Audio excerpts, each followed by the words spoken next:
When admiring an Egyptian pyramid from afar, you can see it in all its glory. When standing at the base and looking up, it's difficult to see the top of the pyramid. The sheer size of the base is overwhelming, and you get to appreciate the effort and activity that was needed to build the pyramid. Though the best view of the pyramid is when you're standing on top. Now imagine your project is a pyramid. You have 4 layers. At the top of your pyramid is your project need. That need is supported by your requirements. These top 2 layers describe the high-level problem and opportunity domain of your project and focus on what is needed. The bottom 2 layers represent the solution domain, and they help define the low-level how. The bottom half of the pyramid supports the top 2 layers with specifications and designs, and then execution of the specifications.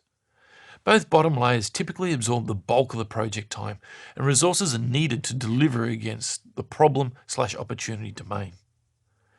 Too many stakeholders can only ever see the bottom half and focus on the solution domain. It is the classic problem facing business analysts who are collecting project requirements. When asking what is needed, the responses from stakeholders invariably describe the how. Many requirements collectors can overlook the value of this how input. Here is a way you can take this low-level how input and extract the most value from it as you create your requirements documentation, which is defining what you want the solution to do for you. When collecting requirements from stakeholders, use a flip chart or notebook with 2 columns, one marked what and the other marked how. When stakeholders start sharing their requirements as a how, place that in the how column. To determine the what they need, ask questions like, what would you want that tool to do if it was available to you today? Through this questioning, you're ascertaining the what behind the how. Sometimes the how reflects the essence of the way your stakeholder understands their requirement. Capturing it and asking further details not only validates the stakeholder's needs, but it gives you additional understanding as well.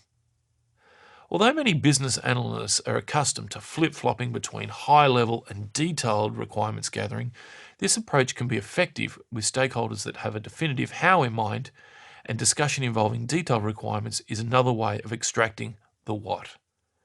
This approach can also develop an understanding of the way in which the stakeholder prefers or needs to work.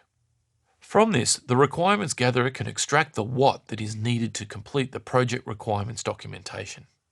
Requirements gathering is a fine art. Successful requirements gathering is best performed by taking full advantage of all the input received from stakeholders. Sorting the how from the what and investigating appropriately is an important means of validating the express requirements, yet staying true to the business analysis objectives. The more specific your requirements can be in the top 2 layers of the pyramid, the better chances they can be transformed into a specification.